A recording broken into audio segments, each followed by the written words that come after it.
Colorado is recognized. Thank you, Madam Speaker, and I just would remind my friend from North Carolina and the other members of her party that when you cut taxes for the wealthiest of Americans, as was done under the Bush administration and the Republican Congress, prosecute 2 wars without paying for them, and have absolutely no regulation of Wall Street, you get a financial disaster. We're talking about natural disasters, but they created a financial disaster that we saw caused the loss of millions of jobs beginning in 2008. We need to reverse that, and that's precisely what's happening. The job loss has gone from 780,000 jobs lost in January of 2009, the last month that George Bush was in office, to 20,000 jobs lost in January 2010. Not good enough, but a lot better. Stock market lost 7,500 points.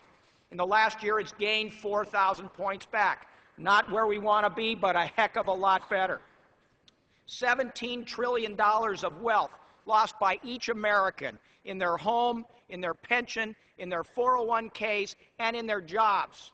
In the last 18 months of the George Bush administration, we've gained $5 trillion back. Not good enough, but a heck of a lot better. Finally, the fourth quarter of 2008, the last quarter of the Bush administration, the steepest drop in the gross domestic product, what this country produces, really since the Depression, 6% drop, gained 5.7% in the fourth quarter of 2009. Hasn't gotten us back to even, but it's a lot better. That's what's going on, and what we have to do, what we want to do on our side of the aisle, is get those Americans back to work who lost their jobs.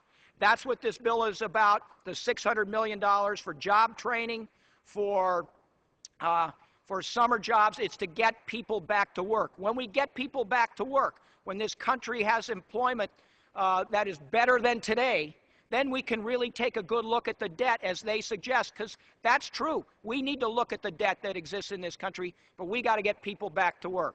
Now let's talk about what is the guts of the bill that is before this and the rule, and that is to fund disaster relief. The disaster relief fund for FEMA is just about out of money. We need to fund that so that we can deal with the disasters that are existing today in North Dakota, in Minnesota, New Jersey, North Carolina, but also the ones that we know are coming over the course of the next 6 or 8 months. So the bill provides for FEMA funding, it provides for job training and summer jobs, and Madam Speaker, this bill that is before us is about saving lives, it's about dealing with disasters. We need to be prepared, and that's the whole purpose. We can't have any more Katrinas. We need to do our best to try to deal with those disasters that we know are coming. And with that, I urge a yes vote on the previous question and on the rule, and I yield back the previous question.